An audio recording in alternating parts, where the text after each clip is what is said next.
Good day, I'm Stephen McHugh, and this is your JIS News for Friday, May 13, 2022.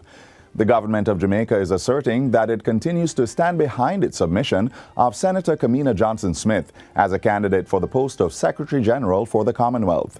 According to a statement from the Office of the Prime Minister, Senator Johnson-Smith will continue to engage in a dignified campaign process with full respect for other candidates and the views of member states. The statement from Jamaica House insists that the country's nomination was put forward in a context where a change of leadership was clearly deemed desirable by member states across regions.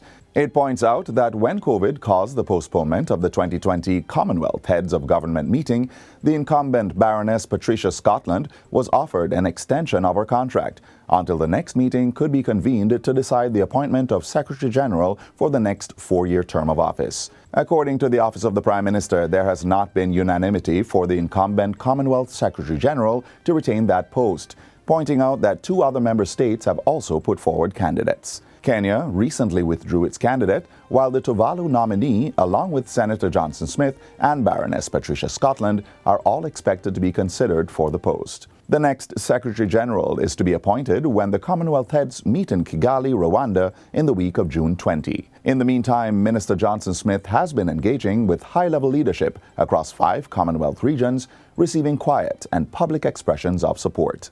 Jamaica is now open to flights from the Middle East.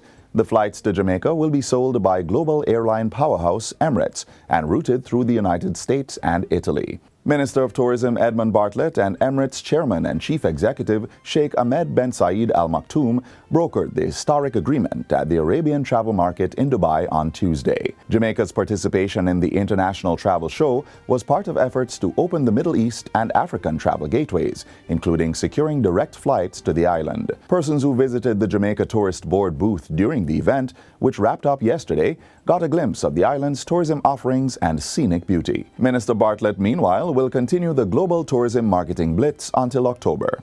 Major rehabilitation work is to begin on the Saltspring Primary and Infant School in St. James following a groundbreaking exercise on Thursday. The Jamaica Social Investment Fund, JIS, will oversee the construction of a perimeter fence, multipurpose court, and guardhouse with bathroom. The $34 million project also includes the retrofitting of containers, installation of water tanks, upgrading of the canteen and sewerage system, and addressing termite infestation. Stakeholders have welcomed the project, which is being carried out under Phase 2 of the Integrated Community Development Project, designed to provide high-quality education in a caring, inclusive, and enabling environment. This renovation and upgrade of the school will provide a more child-friendly environment and a facility that our staff and students will be proud of. It's a big project and a big investment in the Saltspring community. Persons suffering from reduced mental wellness will be receiving attention through a special mental wellness program to be launched this year. Minister of Health and Wellness, Dr. Christopher Tufton, says it will build on an already established program launched during the pandemic called Reach Out Rangers. And will involve collaboration with a wide cross-section of persons and institutions, including the Jamaica Red Cross, school guidance counselors, the Jamaica Psychiatric Association, and the Jamaica Psychological Association. Dr. Tufton, who made the announcement in Parliament recently, says psychiatrist Dr. Sophia Longmore has been tasked with finalizing the program design. The program seeks to promote better understanding and acceptance of mental illness and the impact of the COVID-19 pandemic. Special attention will be paid to students who are exhibiting deviant behavior in schools. And we're going to thirdly mobilize an army of Jamaicans dubbed holistic health officers who are trained or to be trained in psychosocial support techniques for community and institutional interventions to assist Jamaicans who may just need to be heard.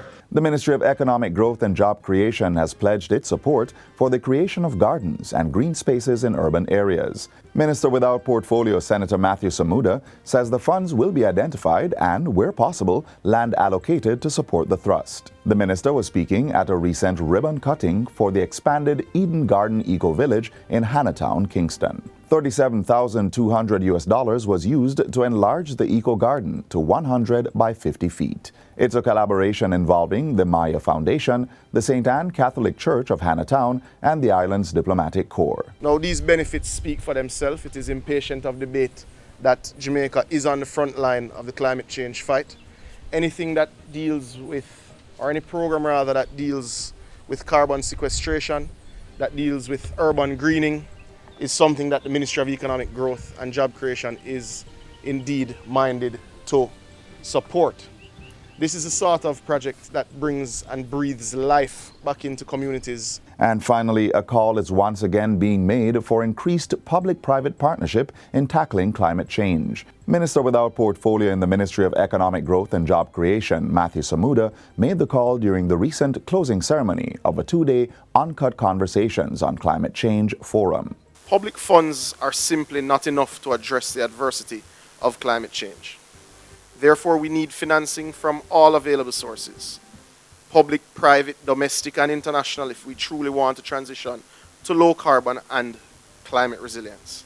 Jamaica marks its 5th year of ratifying the Paris Agreement, which sees signatories committing to limiting global warming to 1.5 degrees Celsius. Minister Samuda says the country plans to capitalize on its membership by accessing funds for climate adaptation. And that's it for JIS News Today. I'm Stephen McHugh. Thanks for watching.